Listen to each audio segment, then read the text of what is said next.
Mari kita bersama mempersiapkan hati kita untuk mendengarkan firman Tuhan. Dan hari ini saya akan bersama membacakan untuk saudara sekalian kitab Ayub. Tetapi saya tidak akan membaca pasal 2 secara keseluruhan. Saya akan membacakan beberapa ayat saja, mulai dari pasal yang pertama, kemudian beberapa ayat dari pasal yang kedua. Demikian firman Tuhan, Ayub pasal yang pertama, ayatnya yang ke-20. Maka berdirilah Ayub lalu mengoyak jubahnya dan mencukur kepalanya. Kemudian sujudlah ia dan menyembah katanya dengan nama Tuhan. Dalam kesemuanya itu Ayub tidak berbuat dosa dan tidak menuduh Allah berbuat yang kurang patut. Pasal 2 ayat yang ke-2. Maka bertanyalah Tuhan kepada iblis, dari mana engkau? Lalu jawab iblis kepada Tuhan, dari perjalanan mengelilingi dan menjelajah bumi. Firman Tuhan kepada iblis, apakah engkau memperhatikan hambaku Ayub? Sebab tiada seorang pun di bumi seperti dia yang demikian saleh dan jujur, yang takut akan Allah dan menjauhi kejahatan. Ia tetap tekun dalam kesalehannya, meskipun kau telah membujuk aku melawan dia untuk mencelakakan tanpa alasan. Lalu jawab iblis kepada Tuhan, kulit ganti kulit, orang akan memberikan segala yang dipunyainya ganti nyawanya. Tetapi ulurkanlah tanganmu dan jamalah tulang dan dagingnya, ia pasti mengutuki engkau di hadapanmu. Maka firman Tuhan kepada iblis, nah, ia dalam kuasamu, hanya sayangkan nyawanya. Kemudian iblis pergi dari hadapan Tuhan, lalu ditimpanya Ayub dengan bara yang busuk dari telapak kakinya sampai ke batu kepalanya. Lalu Ayub mengambil sekeping beling untuk menggaruk-garuk badannya sambil duduk di tengah-tengah abu. Maka berkatalah istrinya kepadanya, masih bertekunkah engkau dalam kesalehanmu? Kutukilah Allahmu dan matilah. Tetapi jawab Ayub kepadanya, engkau berbicara seperti perempuan gila. Apakah kita mau menerima yang baik dari Allah, tetapi tidak mau menerima yang buruk? Dalam kesemuanya itu, Ayub tidak berbuat dosa dengan bibirnya. Sampai demikian jauh, saudara, pembacaan firman Tuhan. Diberkatilah setiap kita yang bukan hanya memahaminya, tetapi juga dimampukan Allah untuk menjadi pelaku-pelaku firman-Nya. Saudara-saudara, manusia diciptakan Allah sebagai meaning makers. Kita adalah makhluk tertinggi yang selalu pada waktu berada dalam kesulitan, dalam penderitaan, berupaya untuk mencari makna, untuk memaknai penderitaan tersebut. Dan ini beda dengan binatang. Saudara, saya melihat satu documentary series tentang birds of prey, ya, burung pemangsa, eagles, hawk, dan falcon. Itu bisa menukik, saudara, ya, dengan kecepatan 220 miles per hour untuk menangkap mangsa yang dia buru, yaitu ikan di laut. Nah, saudara, pada waktu dia menukik, lalu ikannya itu dibawa, kemudian mati dan dimakan. Saudara, tidak ada ikan yang di sebelahnya itu, lalu kemudian meratapi, ya, kemudian protes kepada Tuhan, aduh, kenapa temanku ini harus menjadi mangsa burung yang kejam tersebut? Bukankah dia adalah seorang ikan yang baik, gitu ya, namanya Nemo tentunya. Dan sampai kapan kebenaran ini, keadilan ini muncul terbalik? Apalagi kalau dia sampai nyanyi, hidup ini adalah kesempatan, gitu. Tidak ada kan yang seperti itu. Tapi manusia beda. Pada waktu manusia itu mengalami penderitaan, dia akan berusaha muncul dengan teori-teori untuk menjelaskan apa yang sedang terjadi di dalam hidupnya. Dan itu yang dialami oleh Ayub ketika ketiga temannya yang mendominasi kitab Ayub ini mencoba untuk muncul dengan teori-teori kenapa Ayub menderita. Nah, saudara, di dalam bagian inilah kita mengerti bahwa yang namanya teori itu sebenarnya adalah penyederhanaan dari realita yang kompleks, gitu ya. Jadi kalau mahasiswa itu suka bilang, itu cuma teori. So, sebetulnya teori itu kita butuhkan untuk kita itu memahami apa sih yang sedang terjadi pada waktu kita melihat sebuah fenomena, apalagi fenomena yang membuat hati kita itu remuk dan patah. Jadi pada waktu kita bertanya, kenapa ada penderitaan, kenapa ada coronavirus, kenapa ada 600.000 orang terjangkit, ada belasan ribu orang yang meninggal di berbagai belahan dunia, baik itu negara yang sangat maju maupun negara yang terbelakang. Kenapa semua ini itu terjadi? Saudara, itu sebab tidak heran pada waktu seorang filsuf Jerman, di dalam slide itu Anda bisa melihat, saudara, Friedrich Nietzsche itu dia mengatakan satu kalimat demikian, "He who has a why to live for can bear almost anyhow." Bahwa kalau kita memiliki alasan, kita tahu mengapa kita itu hidup, kenapa ini terjadi dalam hidup kita, kita bisa melaluinya, melalui semua kesulitan.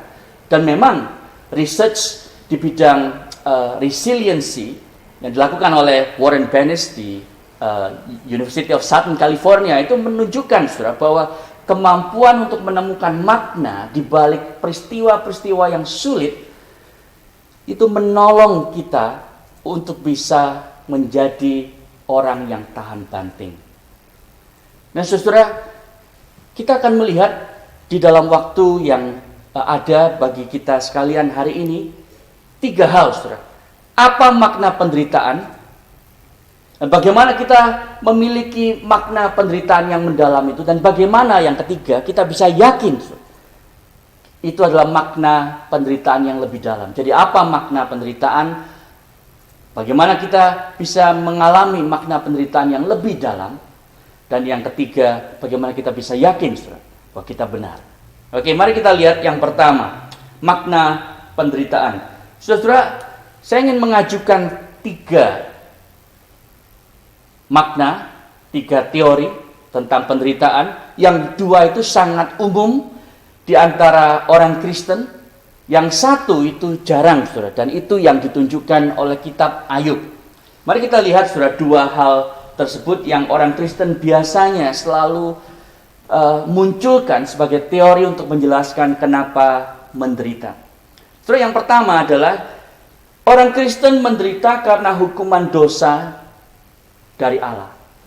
Nah, saudara, ini yang mungkin dijelaskan oleh teman-teman Ayub. Di pasal pertama kita melihat dia kehilangan semua harta bendanya.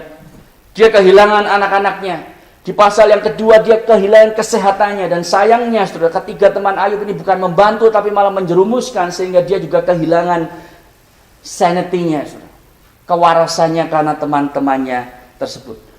Jadi teori teman-teman Ayub itu seperti ini kira-kira. Apa yang kau tabur, engkau akan tuai. Kalau engkau menderita, Ayub, itu karena dosamu. Kalau engkau menderita dengan luar biasa sampai kehilangan harta benda, anak, dan kesehatanmu, itu berarti dosamu itu sangat besar, sangat serius, dan engkau harus bertobat. Saudara, memang ini adalah sesuatu yang biblikal, tetapi tidak teraplikasi kepada Ayub. Kenapa biblikal? Memang saudara, kita lihat di dalam Alkitab itu ada orang misalnya seperti Daud yang karena konsekuensi dosanya dia itu harus menanggung semuanya itu, dan di Mazmur 51 kita melihat dia itu mengakui dosa tersebut. Tetapi ini tidak apply kepada Ayub, saudara. Karena apa? Karena kita melihat di dalam pasal yang pertama tadi, dikatakan di sana tidak ada seorang pun di bumi seperti dia. Diulangi lagi di pasal yang kedua, ayat yang ke-2, 3 dan selanjutnya. Jadi Ayub itu dikatakan oleh Allah, dia bahkan dipuji, dan tidak ada orang selain satu orang lagi, yaitu Saul, yang mendapatkan pujian dari Allah. Tidak ada seorang pun di bumi yang seperti dia. Oh, ini luar biasa, karena kalimat itu biasanya dipakai oleh Allah sendiri tentang dirinya di dalam Mazmur 86 ayat 8 misalnya.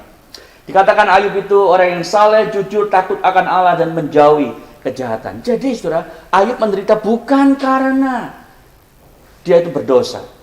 Yang kedua, teori yang kedua, makna yang kedua, dia menderita sebagai ujian pertumbuhan iman dalam Allah.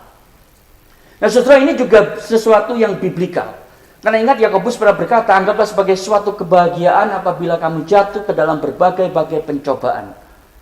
Saudara, kalau itu yang terjadi, maka yang kita harus lakukan adalah kita harus menambahkan kepada iman kita kebajikan, dan kepada kebajikan pengetahuan, kemudian penguasaan diri, dan seterusnya. 2 Petrus 1 ayat yang ke-5. Tetapi Ayub menderita, saudara, bukan karena dia itu tidak dewasa atau kurang bertumbuh di dalam imannya, karena kita tahu dia itu seorang percaya yang luar biasa. Ya, sekali lagi, saudara, karakteristik Ayub yang dicatat 2 kali di pasal 1 dan kedua, dia itu blameless, tidak ada salahnya di hadapan manusia yang bisa ditemukan. Dia itu jujur, dia itu takut akan Allah, dan dia itu menjauhi kejahatan. Nah, tentu dia bukan manusia tanpa dosa. Dan nanti kita akan melihat, saudara, bahwa ada sesuatu yang berbeda di akhir dari kitab Ayub. Tetapi, saudara, di hadapan manusia tentang bagaimana dia mempraktekkan imannya dan tentang karakter moralnya, dia itu blameless. Tidak ada yang bisa dicari-cari kesalahannya. Nah, kalau saudara membaca seluruh kitab Ayub, khususnya pasal 31, Anda bisa punya asumsi bahwa memang tidak ada apapun yang Ayub bisa lakukan lagi untuk bisa membuktikan cintanya kepada Allah dan kepada manusia, karena dia memang orang yang luar biasa saleh. Jadi saudara, teori bahwa penderitaan Ayub ini untuk ujian imannya itu gugur. Nah, saudara, kalau kita sudah sampai seperti ini, kita bisa berpikir, kalau ada seorang yang menderita, misalnya saudara, kehilangan papanya atau mamanya karena coronavirus. Lalu coba orang tersebut Anda kasih nasihat. Oh, Anda ini menderita kehilangan orang tua karena pasti Anda punya dosa.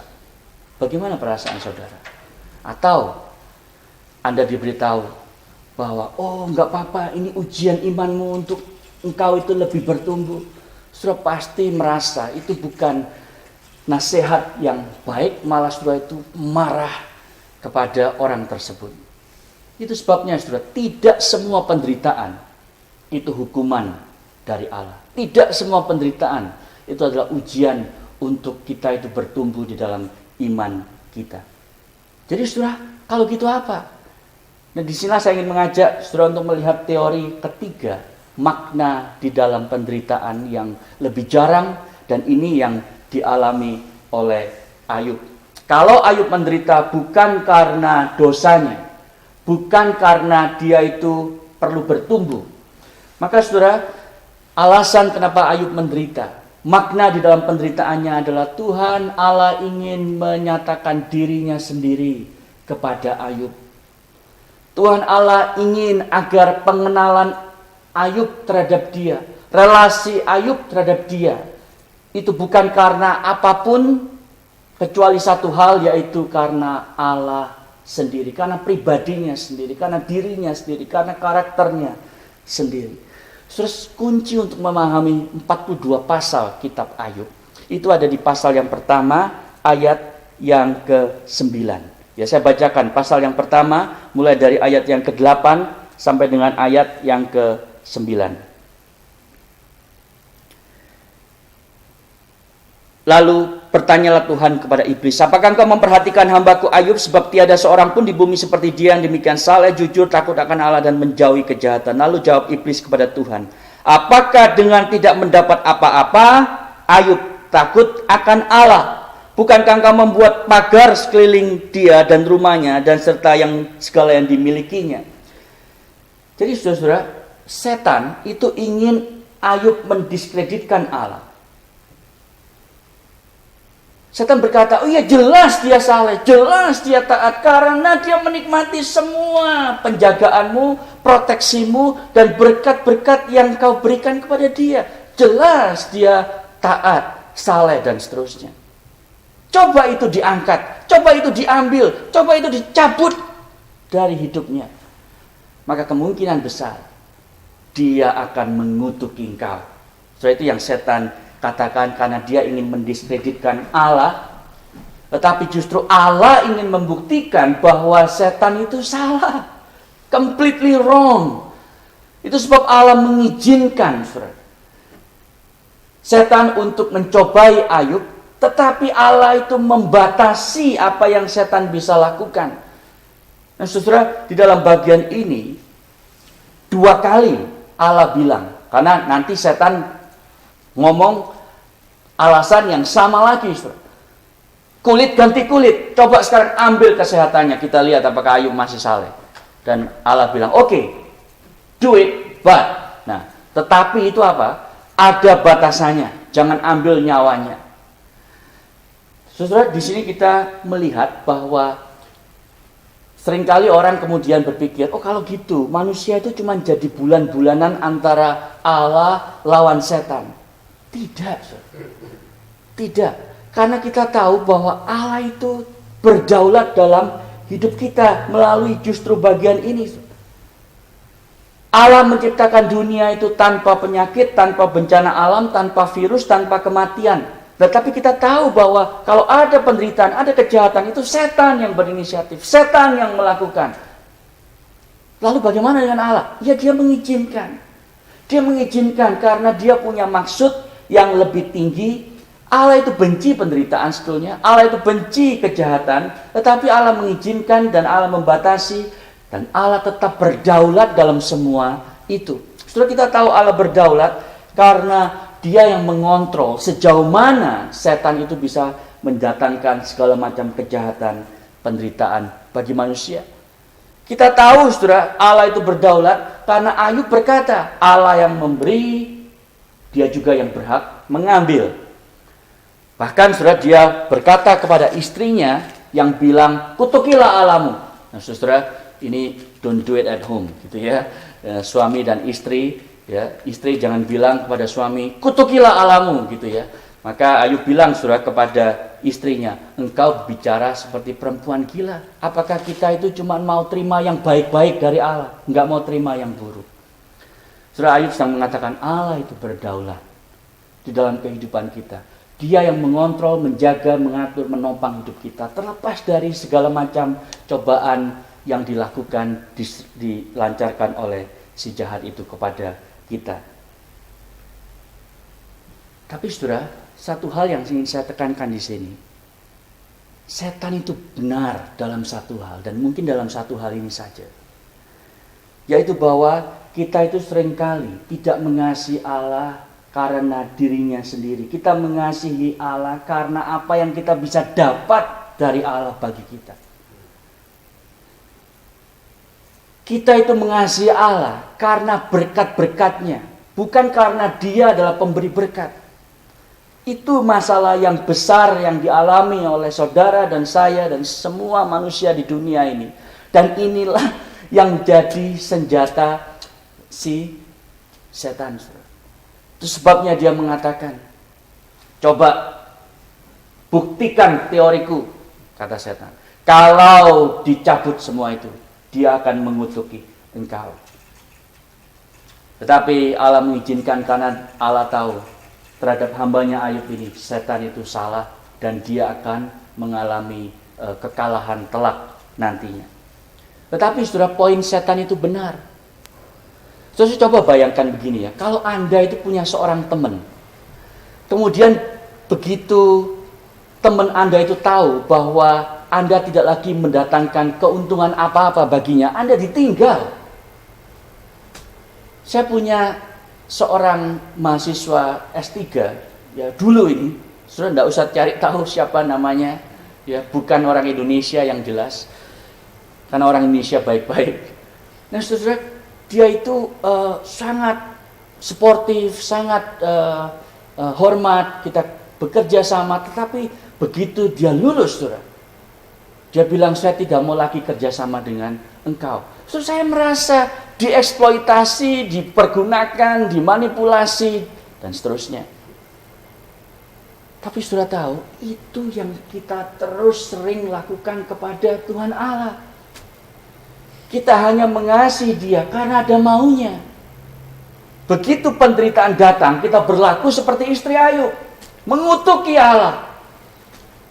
Saudara, itu teori setan yang saya khawatir sangat benar, sangat tepat untuk melukiskan banyak orang Kristen hari ini. Jadi saudara, Pertanyaannya dalam slide berikutnya, apakah Allah tidak menjadi lebih layak disembah saat ia memberi dibanding saat ia mengambil? Itu pertanyaan bagi saudara sekalian di rumah.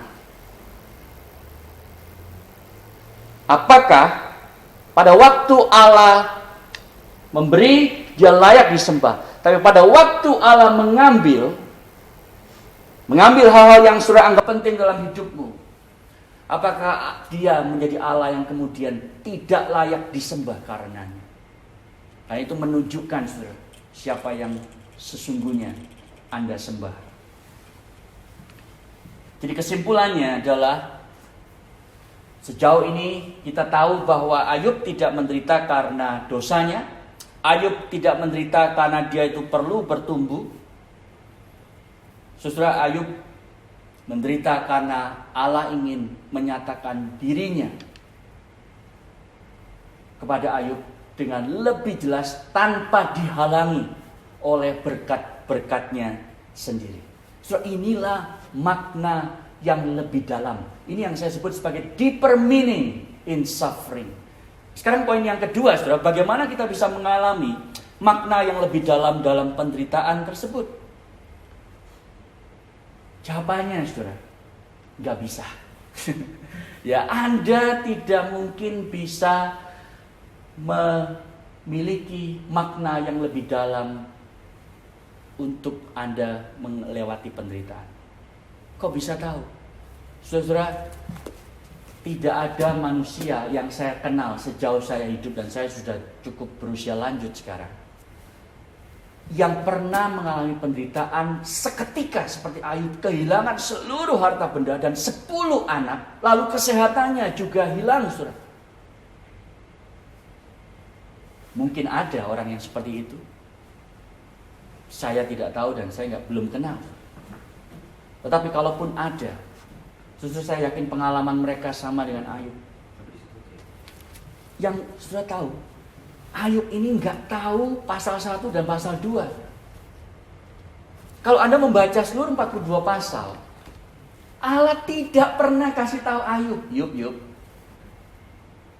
sebetulnya kamu menderita itu karena ada percakapan di sorga sana. Ya, pada waktu setan itu datang ingin mencobai engkau. Jadi aku mengizinkan supaya engkau mengenal aku lebih dalam, dan supaya engkau itu sungguh-sungguh mencintai aku, melayani aku demi aku sendiri.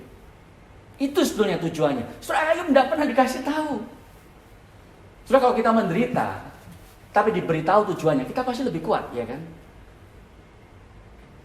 Jadi kita suka memberitahu anak kita, kamu harus belajar keras. Memang belajar itu tidak enak, belajar itu menderita. Tetapi kalau kamu belajar keras, nilaimu bagus, kamu akan jadi orang, gitu ya. Maka saudara, kita berharap anak kita karena sudah diberitahu makna di dalam penderitaan, dia belajarnya lebih serius, gitu. Tapi Ayub ini tidak pernah diberitahu. Jadi saudara, bagaimana kita bisa mengalami makna yang di dalam waktu kita menderita? Tidak bisa. Yang kita hanya bisa lakukan itu adalah meratap kepada Allah dan bertanya di dalam kebingungan, kegelisahan, bahkan kemarahan. Saudara lihat, Ayub itu, saudara, meratap mulai dari pasal yang ketiga sampai dengan pasal yang ke-37. Jadi kitab ini penuh dengan lamentation. Dan ini adalah sikap yang benar pada waktu kita tidak menemukan kenapa saya harus menderita. Saudara, dengarkan baik-baik. Tuhan Allah tidak harus memberikan kepada Anda alasan kenapa Anda menderita. Sebaliknya, hanya karena Anda tidak bisa melihat alasan Anda itu mengalami penderitaan, tidak berarti tidak ada alasan yang valid untuk penderitaanmu. Saya ulangi lagi. Hanya karena saudara tidak bisa melihat alasan penderitaanmu, tidak berarti tidak ada alasan untuk penderitaanmu. Kenapa, saudara? Karena kita itu bukan maha tahu. Kita bukan maha kuasa. Tetapi Tuhan Allah, Yehova itu adalah maha kuasa dan dia itu maha tahu. Itu sebab kalau dia maha kuasa dan maha tahu, dia bisa punya alasan yang valid yang kita, Anda dan saya tidak tahu dan tidak pernah tahu. Kita bukan Allah. Dia Allah pencipta. Kita manusia ciptaan. Saudara, itu sebabnya yang kita bisa lakukan adalah meratap. Kalau Anda perhatikan, Ayub ini di pasal yang pertama, jawabannya itu sangat-sangat penuh dengan iman. Tuhan yang mengambil, Tuhan yang memberi, terpujilah nama Tuhan. Masakan kita mau hanya menerima yang baik dan tidak yang buruk? Saudara, itu jawaban yang penuh iman. Tapi kalau saudara baca pasal yang ketiga, ayat yang pertama saja, itu tiba-tiba dia berubah. Saudara. Ayat pertama pasal 3 bilang begini. Sesudah itu Ayub membuka mulutnya dan mengutuki hari kelahirannya. Tiba-tiba dia itu mengatakan, buat apa aku lahir kalau harus menderita seperti ini? Oh, dia itu berkeluh kesah. Dia itu bahkan karena tudingan dan tuduhan yang kejam dari teman-temannya yang berkata dia itu berdosa, saudara, dia itu marah. Saudara, ini adalah sebuah ratapan yang saya kira sangat manusiawi. Jadi orang Kristen itu bukan orang yang stoik. Jangan bertanya, jangan melawan Allah, jangan mempersoalkan penderitaan. Tidak, saudara. Justru Alkitab melalui Ayub ini memberitahu kita respon yang benar pada waktu saudara menderita dan tidak tahu kenapa ada coronavirus ini. Anda harus meratap. Anda harus bertanya meskipun saudara itu penuh iman kemudian berubah menjadi tidak percaya lagi kemudian marah kepada Allah. It's okay. Saudara, inilah yang luar biasa. Allah Alkitab adalah Allah yang penuh dengan kasih karunia. He's a graceful God. Terus pada waktu Ayub itu sepertinya marah-marah kepada Allah, dia tidak membinasakan Ayub. Dia memberikan tempat kepada hambanya ini, kepada Anda dan saya juga, untuk menyampaikan keluh kesah kita. Saudara, itulah yang membedakan Allah Alkitab dengan ilah lain di dunia ini. Karena dia selalu memberikan tempat untuk kita datang kepadanya. Jadi iman Ayub ini, saudara, dari mountain top sampai ke valley, dari atas gunung sampai ke lembah, terus berfluktuasi sepanjang kitab Ayub. Dia misalnya mengatakan di pasal 13 ayat 15, though he slay me, I will hope in him. Pasal 16 ayat 19, ketahuilah sekarang juga saksiku ada di sorga, yang memberi kesaksian padaku ada di tempat yang tinggi. Bahkan sudah di pasal yang ke-23 ayat 10, ayat yang sering kali jadi ayat hafalan. Karena ia tahu jalan hidupku, seandainya ia menguji aku akan timbul seperti emas. Jadi saudara, kita tidak bisa tahu makna yang lebih dalam tentang penderitaan ini. Yang kita bisa lakukan adalah meratap. Di pasal 38 sampai dengan 41, Allah bahkan menyatakan dirinya tanpa memberitahu Ayub alasan penderitaannya. Saudara, seorang komentator itu memperkirakan, saudara, ada 70 pertanyaan yang diberikan kepada Ayub untuk menunjukkan kepada Ayub siapa dirinya. Jadi saudara, waktu kita bertanya kepada Allah, kenapa Tuhan, kenapa aku menderita, kenapa orang-orang yang aku cintai menderita? Mungkin Allah tidak menjawab, tapi justru mengajak Anda untuk tur di seluruh jagat raya ini. Dan itu yang dialami oleh Ayub. Kalau Anda sedang membuka Alkitab Anda, lihat pasal 38, saya bacakan beberapa ayat. Di manakah engkau, kata Allah, ketika aku meletakkan dasar bumi? Ceritakanlah kalau engkau mempunyai pengertian. Siapa yang membendung laut dengan pintu? Pernahkah dalam hidupmu engkau menyuruh datang dini hari? Engkaukah yang turun ke sungai, ke sumber sampai ke sumber laut, atau berjalan-jalan melalui dasar samudra raya? Ayat yang ke-25. Siapakah yang menggali saluran bagi hujan deras? Lalu pasal yang ke-9. Siapakah yang menyediakan mangsa bagi burung gagak? Apakah apabila anak-anaknya berkauk-kauk kepada Allah berkeliaran karena tidak ada makanan? Apakah engkau mengetahui waktunya kambing gunung beranak, atau mengamat-ngamati rusa waktu sakit beranak? Oleh pengertian mulkah burung elang terbang mengembangkan sayapnya menuju ke selatan. Saudara, 70 pertanyaan yang membuat Ayub sadar siapa dirinya, sehingga dia itu berani bertanya. Itu sebab kalau saudara lihat di akhir monolog Allah itu, pasal 39 ayat 34, Tuhan menutup semua monolog itu dengan berkata, apakah si pengecam hendak berbantah dengan yang maha kuasa? Hendaklah yang mencela Allah menjawab. Lalu Ayub menjawab, sesungguhnya aku ini hina, terlalu hina. Jawab, apakah yang dapat kuberikan kepadamu? Mulutku kututup dengan tangan. 1 kali aku berbicara, tetapi tidak akan kuulangi. Bahkan 2 kali, tetapi tidak akan kulanjutkan. Saudara, tidak berhenti sampai di sana. Di ayat 40, ini kita sudah mau habis, saudara, kitab Ayub. Allah itu belum selesai mendidik hambanya tentang siapa dirinya. Dia itu kemudian berkata, saudara, ada 2 binatang secara khusus, yaitu kuda Nil dan buaya. Dia menjelaskan, saudara, secara detail tentang kedua binatang ini, khususnya buaya. Saudara bayangkan, 39 ayat Allah itu menjelaskan tentang buaya. Tujuannya apa? Tujuannya adalah bahwa siapa sih orang yang diciptakan mau bertanya kepada pencipta?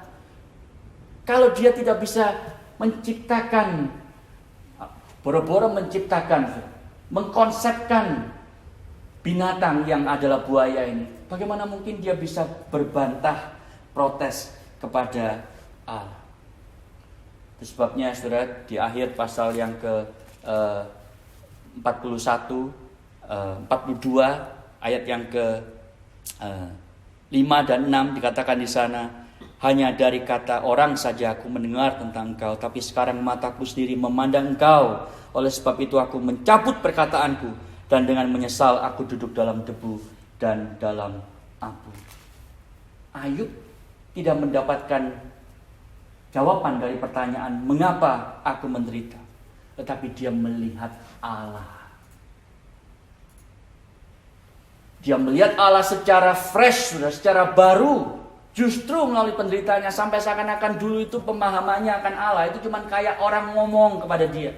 Sekarang dia mengalami sendiri dengan mata kepalanya sendiri. Saudara, ini satu hal yang saya kira luar biasa, dan saya berpikir ketika merenungkan ini, saudara, tidak banyak orang percaya, orang Kristen yang sampai kepada titik di mana dia bisa berkata, sekarang mataku sendiri telah melihat Allah. Pengalaman hidupku itu yang membuka mata rohaniku melihat Allah, dan tetap mengasihi dia, melayani dia karena dirinya sendiri. Jadi saudara, dalam slide Anda bisa melihat lesson yang kita pelajari. Saat penderitaan datang, merataplah kepada Allah untuk mendapatkan dia demi dirinya sendiri. Dia akan melepaskanmu dari penderitaan, entah di dunia ini atau di dunia yang akan datang. Merataplah kepada Allah. Poin yang ketiga dan yang terakhir, saudara, bagaimana kita bisa yakin bahwa apa yang sudah dengar 20 menit sekian yang lalu itu adalah benar? Bagaimana kita bisa yakin akan makna yang lebih dalam tentang penderitaan? Saudara, saya ingin membacakan sebuah sajak yang ditulis oleh W.S. Rendra. W.S. Rendra ini adalah seorang yang beragama tentunya, tapi tentunya bukan mengenal Yesus Kristus. Dia menulis satu sajak demikian. Seringkali aku berkata ketika semua orang memuji milikku bahwa sesungguhnya ini hanyalah titipan. Bahwa mobilku hanya titipannya, rumahku hanya titipannya, hartaku hanyalah titipannya, putraku hanya titipannya.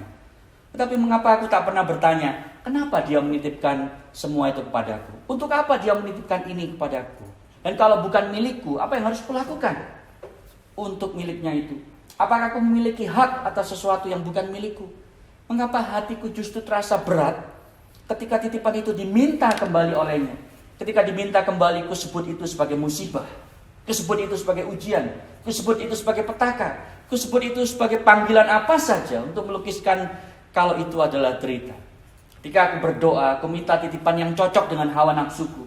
Aku ingin lebih banyak harta, mobil, popularitas, dan kutolak sakit, kemiskinan. Seolah semua derita adalah hukuman bagiku. Seolah keadilan dan kasihnya harus berjalan seperti matematika. Aku rajin beribadah, maka selayaknya derita menjauh dariku. Dan nikmat dunia kerap menghampiriku. Kuperlakukan dia seolah mitra dagang dan bukan kekasih. Ku minta dia membalas perlakuan baikku dan menolak keputusannya yang tidak sesuai keinginanku. Gusti, padahal tiap hari ku ucapkan, hidup dan matiku hanya untuk beribadah. Ketika langit dan bumi bersatu, bencana dan keberuntungan sama saja. Bagus kan? Setelah waktu saya baca puisi yang ditulis Rendra ini ketika dia terbaring di atas rumah sakit katanya, saya kaget, saudara. Karena isinya sangat biblikal. Isinya itu tentang stewardship theology sebetulnya. Bahwa semuanya itu milik Allah dan dia itu, kalau mau ambil, diberkatilah nama Allah. Sangat sama dengan Ayub. Jadi saudara, poin saya adalah, kalau kita sebagai orang yang percaya dalam Kristus Yesus, apa yang membuat iman percaya kita itu unik? Apa yang membuat Injil Kristus Yesus itu unik sehingga berita tentang Injil itu akan membuat saudara berbeda pada waktu saudara menghadapi penderitaan. Kalau saudara Injil tidak berbeda dengan berita lain, saudara tidak perlu menjadi orang Kristen, tidak perlu percaya Tuhan Yesus. Tapi saudara tahu ada beda yang sangat besar antara Injil dengan ajaran agama yang lain. Saudara, yang tidak diketahui oleh Rendra, yang tidak dikenal secara pribadi oleh Rendra, adalah manusia yang kepadanya hidup Ayub ini merujuk. Kisah Ayub ini merujuk kepada manusia lain yang jauh lebih saleh dan sungguh-sungguh tanpa dosa, tetapi dia itu menerima hukuman Allah yang paling berat, yaitu Yesus Kristus. Kitab Ayub itu menunjuk kepada Kristus, saudara. Yesus adalah satu-satunya manusia dalam slide. Anda bisa melihat. Satu-satunya manusia yang saleh dan taat sepenuhnya, namun dihukum Allah karena dosa kita. Dan Yesus juga satu-satunya Allah yang rela dan telah menderita bagi kita manusia berdosa. Tidak ada manusia di dunia ini yang begitu saleh dan begitu taat kepada Allah, tapi dihukum begitu dahsyat oleh Allah. Kenapa, saudara? Karena dia yang tidak mengenal dosa, yaitu Yesus Kristus, dibuatnya menjadi dosa karena saudara dan saya, supaya di dalam Kristus kita dibenarkan oleh Allah. 2 Korintus 5:21. Saudara, bukan berarti kemudian Yesus menjadi berdosa, bukan, tetapi Allah menganggap seakan-akan Yesus itu berdosa karena dosa kita ditransfer kepada Dia. Yesus itu menanggung dosa yang Ayub tidak akan pernah bisa pikul di pundaknya. Dan karena apa yang Yesus lakukan, setan itu menderita kekalahan telak. Dia tidak pernah alami sebelumnya. Jadi saudara, saya tidak pernah bisa, dan tidak ada teolog manapun yang bisa memberikan secara tuntas jawaban dari penderitaan. Tetapi satu hal yang kita pelajari, Allah itu peduli. Allah itu peduli kepada Anda dan saya. Yesaya mencatat Allah di dalam pribadi Yesus Kristus datang ke dunia seorang yang penuh kesengsaraan dan menderita kesakitan. Dia peduli menyelesaikan penderitaan di dunia ini tanpa melumatkan kita. Karena dia adalah wounded healer. Dia menyembuhkan kita dari bilur-bilur dosa dengan lukanya. Dia tertikam karena pemberontakan kita, diremukkan karena kejahatan kita. Itu sebab pada waktu saudara itu melihat ke atas kayu salib. Saudara bisa melihat tanpa rasa bersalah pada waktu saudara menderita, karena saudara tahu tidak mungkin Allah sedang menghukum aku, karena penghukuman atas dosaku sudah ditanggung oleh Kristus Yesus. Anda bisa menderita tanpa mengalami rasa bersalah, karena hukumanmu sudah ditanggung oleh Yesus Kristus. Dan Anda bisa menderita tanpa rasa marah, ketidaksabaran, karena saudara bisa percaya bahwa Allah itu punya maksud yang saudara mungkin tidak bisa mengerti dan tidak pernah bisa mengerti. Kita melayani Tuhan satu-satunya yang datang ke dunia untuk mengecap penderitaan kita sampai titik penghabisan di atas kayu salib. Kita melayani Tuhan satu-satunya yang tangannya dan kakinya berlubang sepanjang masa. Saudara, Dia tahu penderitaan, Dia peduli. Serahkan hidupmu kepada Dia. Serahkan hidupmu kepada Dia, karena Dia berjanji. Seperti Ayub di pasal 42 mengalami pemulihan total. Dia akan memulihkanmu. Kalau bukan di dunia ini, di dunia yang akan datang. Langit yang baru dan bumi yang baru, di mana tidak akan ada lagi coronavirus, tidak akan ada lagi pandemik, tidak akan ada lagi kanker, autism, Alzheimer, rasisme, diskriminasi, kejahatan, kematian. Tidak akan ada lagi semua itu. Karena dunia ini diciptakan ulang seperti sebelum dosa ada.